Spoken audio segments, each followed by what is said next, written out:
Chemistry की एक खासियत है, या तो ये आपको आती है या फिर बिल्कुल नहीं आती। लेकिन क्या होता है ना कि हम लोग फिजिकल समझ लेते हैं या फिर इनऑर्गेनिक वाला हिस्सा थोड़ा मतलब इन्फॉर्मेशन के तौर पे याद कर लेते हैं। लेकिन अगर ऑर्गेनिक में सबसे ज्यादा दिक्कत आती है, ये दिक्कत मेरे को भी आती थी और आती है। इसलिए मैं जो आइडिया तरीका उपयोग करता हूँ वो मैं आपके साथ साझा कर रहा हूँ। उसका है, मैं सबसे पहले नेम रिएक्शंस के चार्ट बनाता हूँ और उन्हें याद करने की कोशिश करता हूँ, और तो मैं ये आपके साथ शेयर करता हूँ। जैसे कि हम इस चैप्टर में बात करेंगे हेलो एल्किन और हेलो एरिन्स की, क्योंकि हमारा चैप्टर 9 है। हम सबसे पहले बात कर लेते हैं प्रिपरेशन ऑफ हेलो एल्किन कि हेलो एल्किन कैसे प्रिपेयर होते हैं। हेलो एल्किन मतलब कोई चेन वाले स्ट्रक्चर है कार्बन के, ठीक है। बोले पहला तरीका है कि एल्कोहल से कर दीजिए। मैंने कहा एल्कोहल क्या होता है? बोले कोई ROH। बोले ROH समझ नहीं आया। मैंने कहा R कोई चेन है जिसमें बहुत सारे कार्बन जुड़े हुए, OH ग्रुप है जो कि दर्शाता है कि एल्कोहल है। तो मैंने कहा उस पे हेलोजन एसिड का रिएक्शन करा दिए, मतलब HX का। तो फिर और क्या होना चाहिए, उसको जिंक क्लोराइड की प्रेजेंस में कराना है। तो उससे जो बनेगा वो RX बन जाएगा कि X यहाँ से हटके और H2O। आप तो इन्हें याद कर लीजिए, मैं आपको इसकी PDF भी साझा कर दूंगा। ये थायोनिल क्लोराइड है जिसे प्रीडिन के साथ डालते हैं तो RCl बनता है, और SO2 तथा HCl गैस रिलीज होती है। देखिए HCl पानी में जाके ना एसिड बनता है, लेकिन असल में तो वो एक गैस होती है। और PCl3 या मतलब हम इसे बोल सकते हैं PX3 या PX5 से, तो RCl और POCl3 और HCl ये बनता है। जब हम रेड फास्फोरस में हेलोजन का रिएक्ट कराते हैं हेलोजन के साथ तो RX बनता है। यहाँ पे ब्रोमीन और आयोडीन। अब बात कर लें एल्केन से, तो हम कहेंगे कुछ एल्केन के कुछ तरीके हैं। बोले कौन सा तरीका होगा? मैंने कहा एक तरीका है फ्री रेडिकल हेलोजिनेशन। बोले समझ नहीं आया। मैंने कहा हेलोजन को रिएक्ट कराओ किसके साथ? RH के साथ। और किसके प्रेजेंस में? HNu जहाँ पे मेरे ना मतलब कि सनलाइट के प्रेजेंस में आपको रिएक्शन कराना है, तो बनेगा RX प्लस HX। एल्किन से, बोले एल्किन से कैसे? मैंने कहा हेलोजन एसिड को ऐड कर दीजिए। तो एल्किन देखिए एल्किन को दर्शाता है R मतलब कोई कार्बन बहुत सारे लोग CH। मैंने कहा चलो ये आखिरी 2 पे मान लीजिए, मैं पहले वाले कार्बन पे यहाँ से ज्वाइंट कर देता हूँ डबल बॉन्ड, जिससे कि दर्शा सकूँ आसानी से। और हेलोजन एसिड मतलब HX को मैंने रिएक्ट कराया। तो देखिए जो सबसे मेन होता है ना, अगर आप रिएक्शन भी भूल जाओ तो सबसे जो मेन है वो है मेजर प्रोडक्ट। तो इसमें जो मेजर प्रोडक्ट है वो मार्कोनिकॉफ रूल से लगता है। बोले थोड़ा ये रूल नहीं समझा। मैंने कहा देखिए यहाँ पर जहाँ पर हाइड्रोजन की संख्या कम होगी, हमारा जो ये हेलोजन है ना X मतलब क्लोरीन, फ्लोरीन, ब्रोमीन या आयोडीन, वो यहाँ पर जाके लगे। बताइए यहाँ पे 1 हाइड्रोजन है, यहाँ पे 2 हाइड्रोजन है, तो जहाँ पर कम है वहां पर हमारा X लग जाएगा, यही मेजर प्रोडक्ट होगा। लेकिन अगर यही रिएक्शन मैं परऑक्साइड की प्रेजेंस में कराऊं तो ये एंटी मार्कोनिकॉफ रूल से लग गया। बोले इसमें क्या होता है? मैंने कहा देखिए पहले हम कहाँ लगाते थे? जहाँ हाइड्रोजन कम है, लेकिन अब हेलोजन को कहाँ लगाएंगे? जहाँ पे हाइड्रोजन ज्यादा है, जैसा कि आप देख पा रहे हैं। और आखिरी एडिशन ऑफ हेलोजन्स। तो एल्किन में मैंने मान ली ब्रोमीन को ऐड कराया CCl4 के प्रेजेंस में, तो इसमें विसिनल डाइब्रोमाइड बन गया। अब अगर हम एलिसाइक्लिक हेलोजिनेशन कर रहे हैं तो देखिए ये रिएक्शन ना 773 केल्विन पर रहेगी, और यहाँ पर मीथेन वाला जो हिस्सा है ना, यहाँ पे डबल बॉन्डेड कार्बन है वहां पे नहीं जुड़ेगा, जबकि दूसरी तरफ जुड़ेगा। देखिए अगर आप भूल जाओ ना तो बस कुछ इंपॉर्टेंट चीज है जो आपको याद रखते हैं। अगर आप टेम्परेचर याद रख लेते तो कैसे होता है ना, तो इससे क्या होगा ना कि आसानी होगी और टीचर समझेगा कि हाँ आप अच्छे बच्चे थे और वो आपको अच्छे मार्क्स देगा। एक है स्वार्ट्ज रिएक्शन। देखिए असल में क्या होता है, फ्लोरीन और आयोडीन का बनाना थोड़ा टफ काम है, वो नॉर्मली नहीं बनते, इसलिए इसके लिए कोई पर्टिकुलर हम रिएक्शंस प्रेफर करते हैं। तो उसमें क्या हुआ, मैंने कोई एल्काइल हैलाइड लिया, मतलब एल्काइल मतलब जैसे कि मिथाइल ले लेता हूँ और हैलाइड में ब्रोमीन ले लिया। अब मैं उसकी रिएक्शन AgF मतलब सिल्वर फ्लोराइड या फिर Hg2F2 SbF3COF2 से कराऊं। आप तो AgF याद रख लीजिए।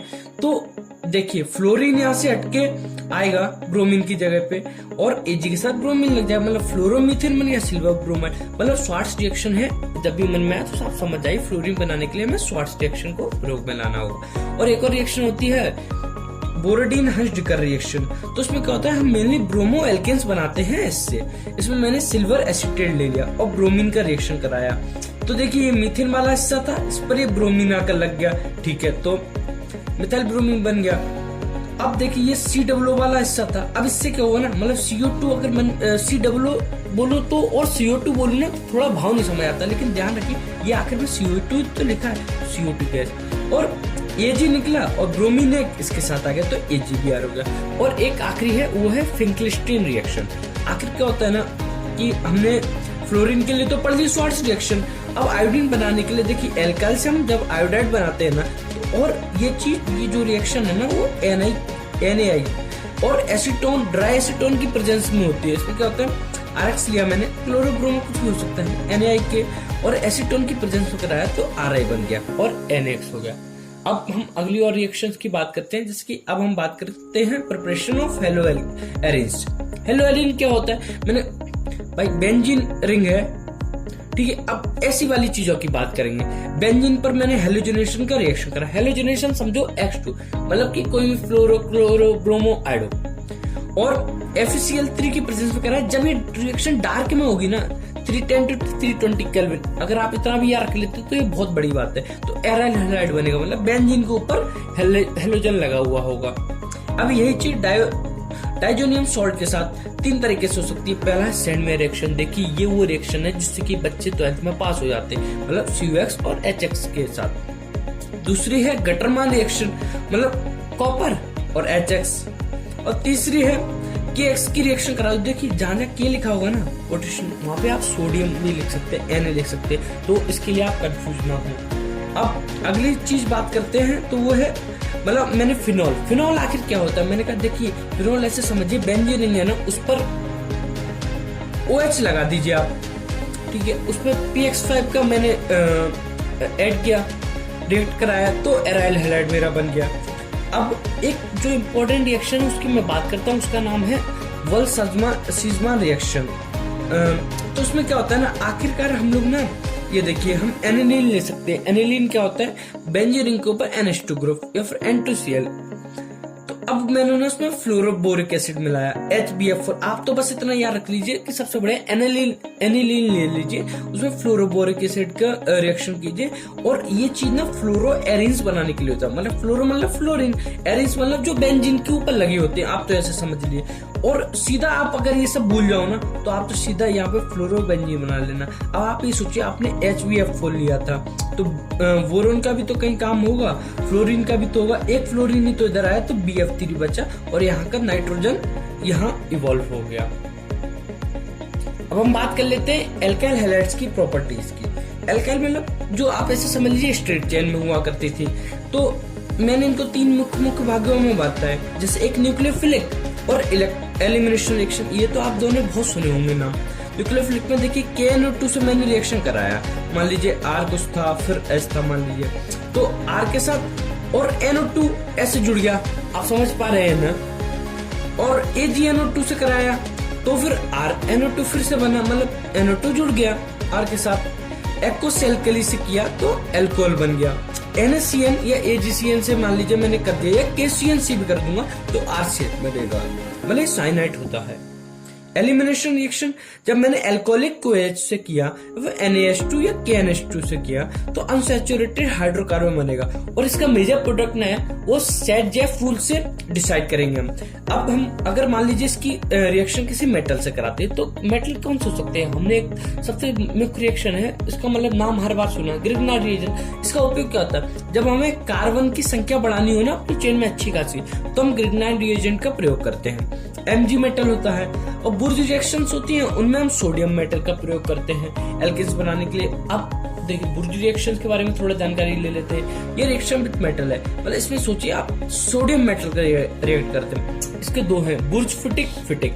आप ऐसे समझिए जब मैंने किसी एराइल हैलाइड को एल्काइल हैलाइड से लिया, थोड़ा नहीं समझ आया क्या, हाँ बेंजीन वाली कोई चीज को मैंने फिर सिंपल वाली स्ट्रेट वाली कार्बन की चेन से लिया, तो और अब देखिए इसमें दोनों सेम हेलोजन है, मतलब हेलोजन में क्लोरोफ्रोमो ब्रोमो आइडो, तो ClCl है। अब ये देखिए Na, आपको एक चीज बनती हुई दिख रही होगी NaCl, और आप देख पा रहे हैं ये बेंजीन से क्लोरीन हटा तो यहाँ पर एक CH3 आ गया, तो ये जो स्ट्रक्चर बनता है ना इसको हम टोलिन बोल देते हैं। और फिटिक रिएक्शन क्या होती है, इसमें 2 एराइल हैलाइड ले लेते हैं, मतलब बेंजीन पर 2 हेलोजन जुड़े होते हैं, तो ये NaCl तो यहाँ से निकला, तो ये बेंजीन जुड़ गए।